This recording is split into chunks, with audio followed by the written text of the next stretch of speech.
last part of the chapter, we'll discuss self-awareness. Self-awareness develops in the second year of life. Most infants recognize themselves in the mirror by 15 to 18 months. Typically, this self-awareness can be tested by using the mirror test. So I've posted a link to that video that you need to watch. It's also really cute. Self-concept then develops throughout the preschool years. So without self-awareness, you can't have self-concept. So self-awareness is necessary for self-concept.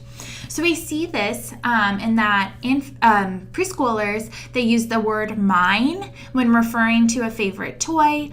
This implies this awareness of continuity of self over time.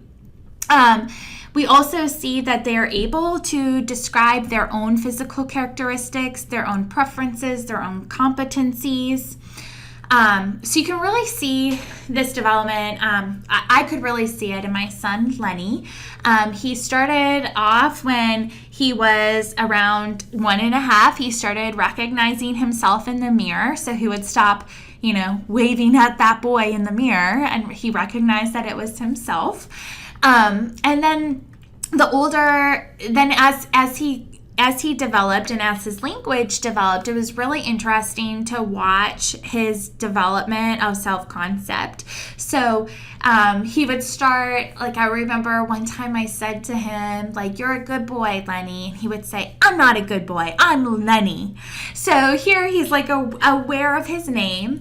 And then eventually he started to get even more developed in that. So he would say things to me like, I'm a boy, right? Or he would say, I'm Lenny, right? Or my bike is orange, right? Would always follow everything up with right. He would say, I have cousins, right? And I have mommy, daddy, and Rexy, right? Which is Rex is his little brother. So it was very cool to see this development.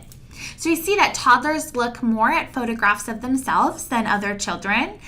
They refer to themselves by name and they use personal pronouns like I or me. And then by preschool, children are describing themselves in terms of possessions, physical characteristics, preferences, and competency.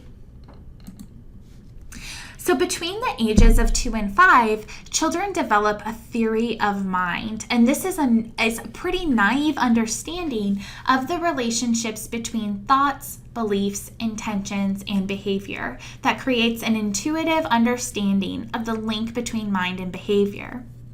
So according to Wellman, who's a leading researcher on this subject, children's theory of mind basically moves through 3 phases.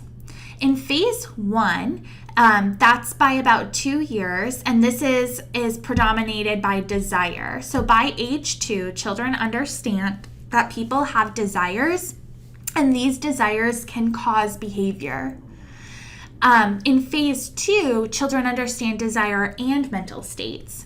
So by age 3, children clearly distinguish the mental world from the physical world. They understand mental states, but they still emphasize desires when explaining other people's behaviors. And then by age 4, they enter phase 3, which is belief and desire. So here, children understand that behavior is often based on a person's beliefs about events and situations, even when those beliefs are wrong. So in this next slide, I'm going to show you an example of a theory of mind task. Theory of mind is also just a really fun thing to look at in kids. So for your final paper for this class, if you wanted to look at theory of mind, you could totally do that. But one example I can give you of theory of mind, what we see is about when they're in phase 3, this is when children might start to lie.